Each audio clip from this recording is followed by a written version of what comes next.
Hello, I'm Steven, and this is Cherry Knoll Whiskey Reviews.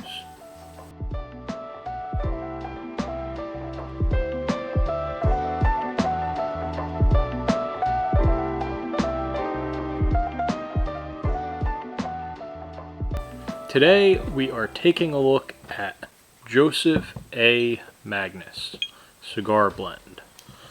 So, this is kind of a neat bottle.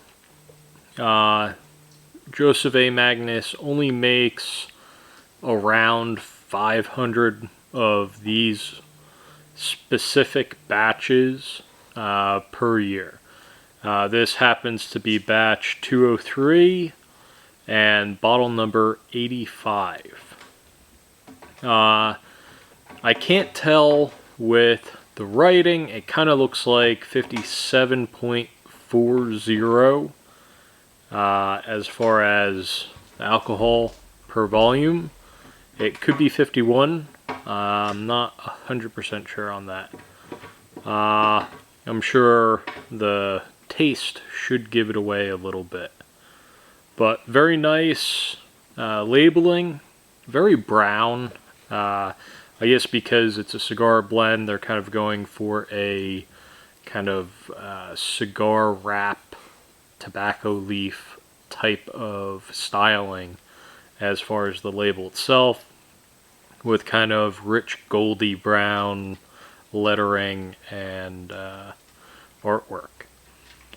So, from my knowledge, the cigar blend is supposed to be a perfect pairing for a cigar.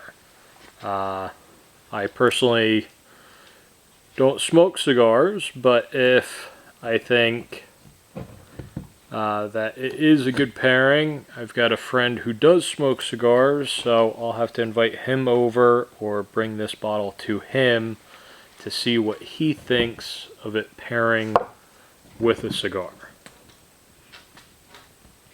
Let's get it opened. It is a very neat glass. It's almost borderlining on like a decanter style with the way that the neck is. It's got kind of neat ridges along it, along with a very nice, almost embossed, glass embossed logo on the back. Very pretty bottle, pretty label, everything else. So information is kind of all over the place as far as the blend of each batch. When I was looking things up, the most recent batch that I could find was batch 200. So they didn't actually have batch 203 available when I started to do some research. From what I could find, that they put their standard Joseph Magnus bourbon blend mixed with a 11-year and 18-year.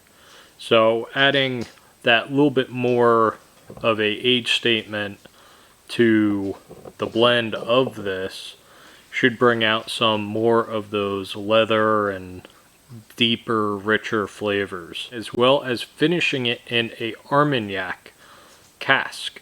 That'll bring out some dark fruit flavors and things of that nature. So from what I can tell with this bottle, from the research I've done before even putting my nose in it, I'm expecting a lot of dark, rich flavors and nosing.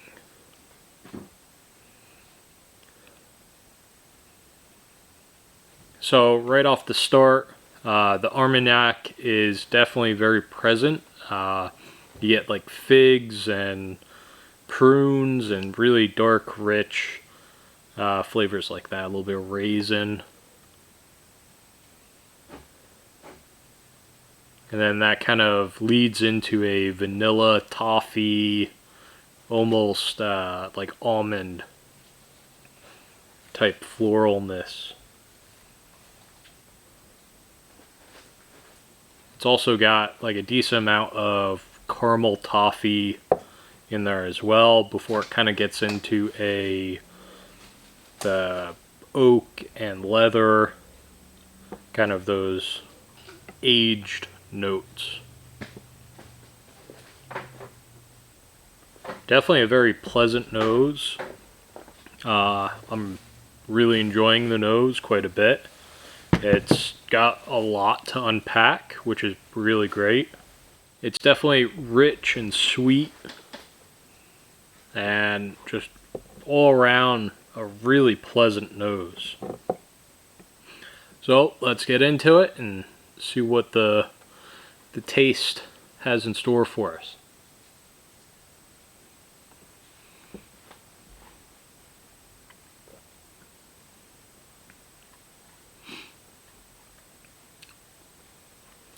Extremely bold. You get the leather, tobacco, and then that kind of goes into a vanilla toffee, which then leads into the same figs and prunes and raisins.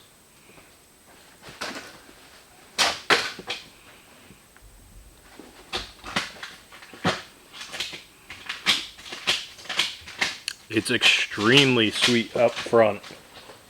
The vanillas are kind of the first thing that hits your tongue. It's a ultra sweet vanilla, which then goes into a really dark, rich tobacco, leather, and figs.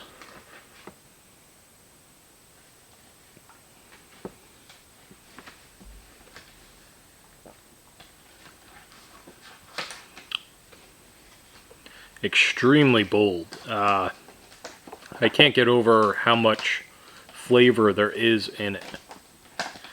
Now, just off of the tongue, I want to say that this is 51. It doesn't quite feel like 114 proof. It feels more like that 100 proof, which is really pleasant to drink. So, I'm going to take a guess and say that it's 51.4 and not 57.4. But I could be wrong, and it's just drinking extremely smooth for the proof.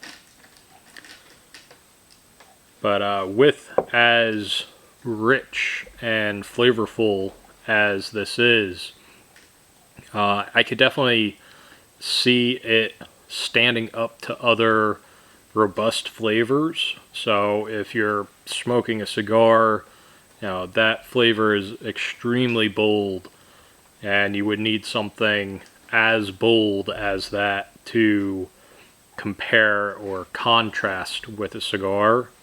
I think with as much as this has, it would be a great pairing for something like that. If you guys do smoke a cigar while you're drinking whiskey and you have had the Joseph Magnus cigar blend, let me know what you think, or what cigars I should tell my friend to pick up for himself if I bring this bottle over to him. What you guys think really paired well with it. I'm sure he'll get a good kick out of having a glass of good whiskey to go with his cigar.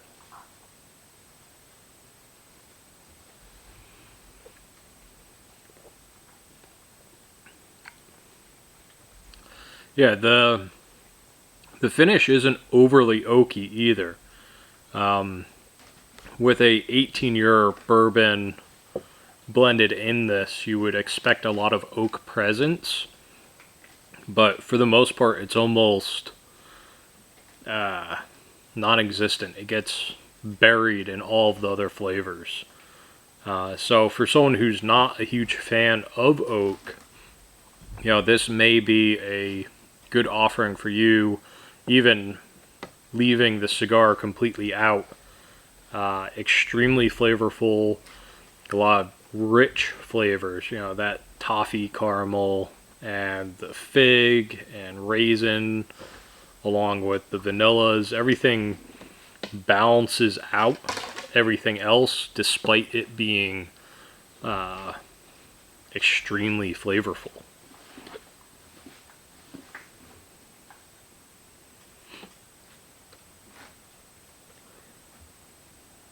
But yeah, for final thoughts on it, I guess it's a great bottle, despite it being on the higher end in price, so I'm not sure how often I'll be picking one up, but I am extremely glad I was able to get myself a bottle.